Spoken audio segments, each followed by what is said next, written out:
Hi everyone, and welcome back to Proud to Be Pagan.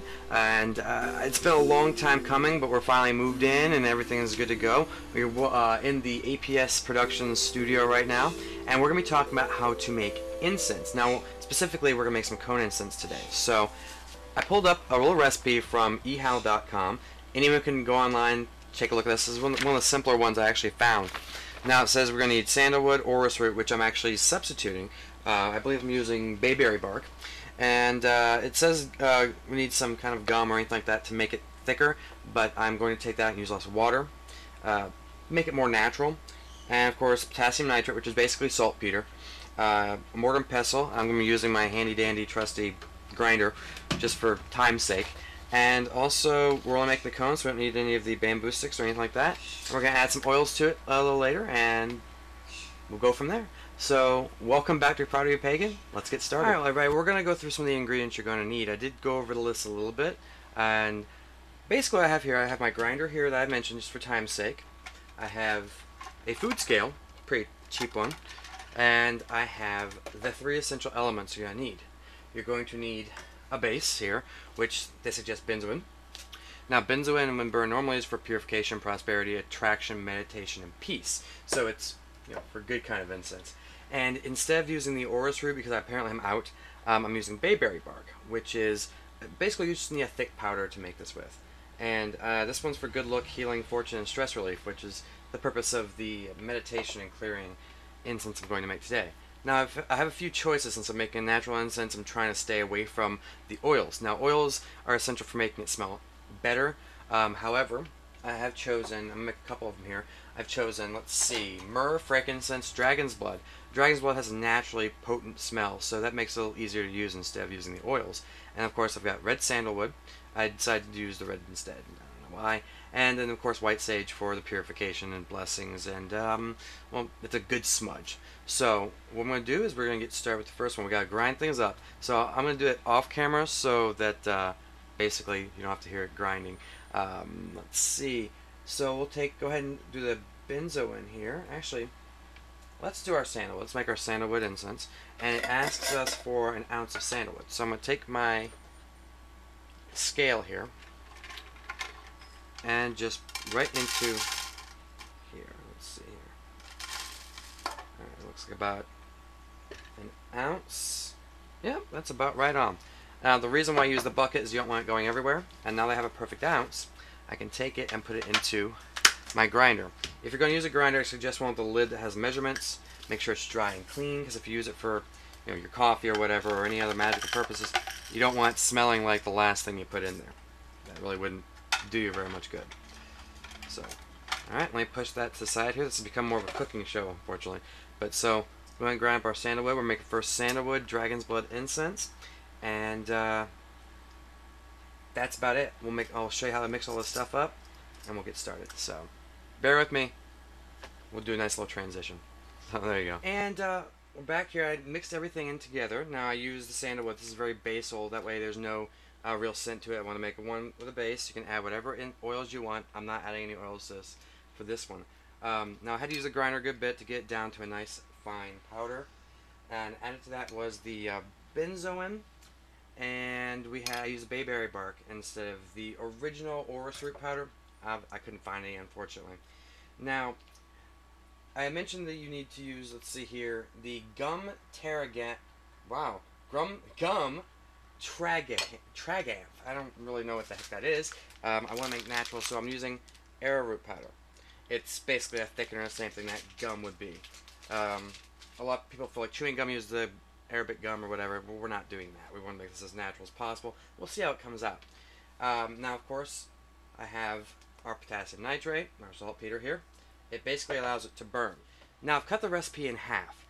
So instead of using the entire 1 tablespoon of saltpeter, I'm going to use half a tablespoon. Now, from here, I'm going to add this to the water.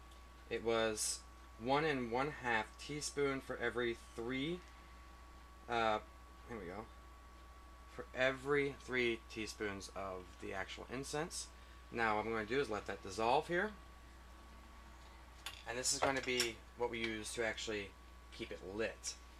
So I'm going to go ahead and take this here and stir it up. That's our saltpeter in there, dissolving pretty well, I guess. I mean, it's not too bad. When that does, then we can add all of our other powders to this. So that's the goal here. Alright, now as you can see here, again, this is our incense.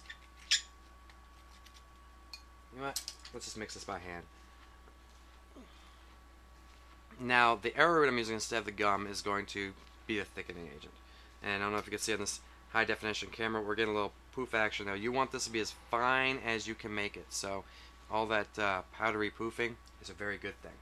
Alright, now that our saltpeter has dissolved in the water, we can actually add it to the mixture. I'll go ahead and put that in a bowl here, and we have our mixture here. Now what we're going to do is simply just add straight to it, like so. Now I did warm up the water to actually solve the issue of the dissolving process. It does dissolve better when it's actually in warm fluid. Now what we're doing here is we're mixing this up until we get to a dough-like consistency, which it looks like we're actually getting a little closer to. There you go.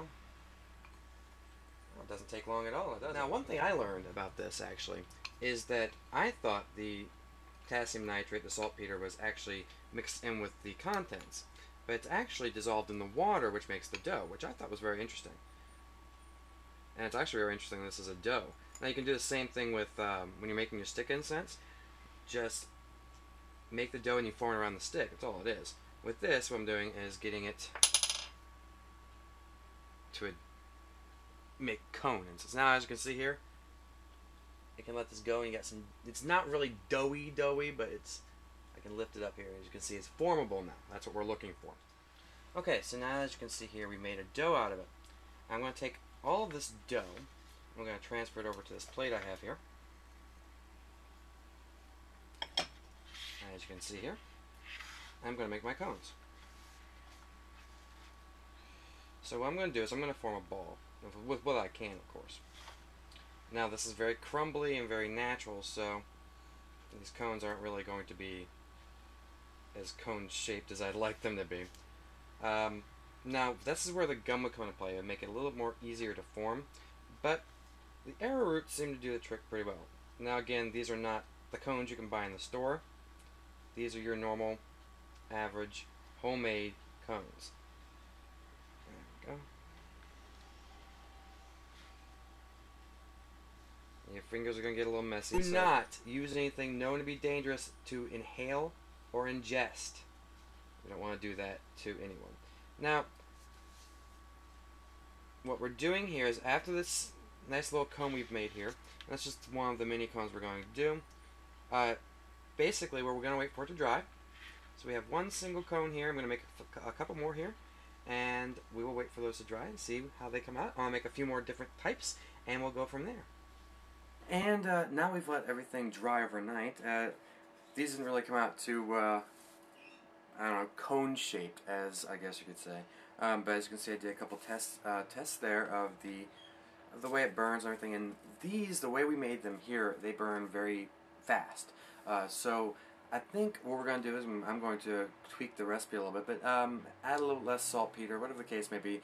Tweak your recipe and see how it comes out for you. Now, as you notice here, if I pick them up, they do kind of crumble a little bit, but they are more of a natural kind of way of making them. So they're more for smudging than they are for real incense, but we're going to continue trying to make that. But just remember, there's many ways you can actually do something more natural for your home or for your altar or office or whatever the case may be. So hopefully we can get more videos out now here. So remember to check us out online at facebook.com, and I'll have a little text bar here and many more ideas to come. So go ahead and check us out on Facebook and give us some ideas of what you want to see. I know there's been a lot of things we've been covering, and I want to do a lot more. And now we've actually got the studio room and everything to take care of that. I want to do what you guys want to see. So go ahead and put that in there, and we'll post that for what will be Season 3. And that'll be it. So thanks again for joining me here on Proud to Be Pagan, and we'll be seeing more of me, and I'll be seeing and hearing more of you. So until next time, blessed be. Have a great day.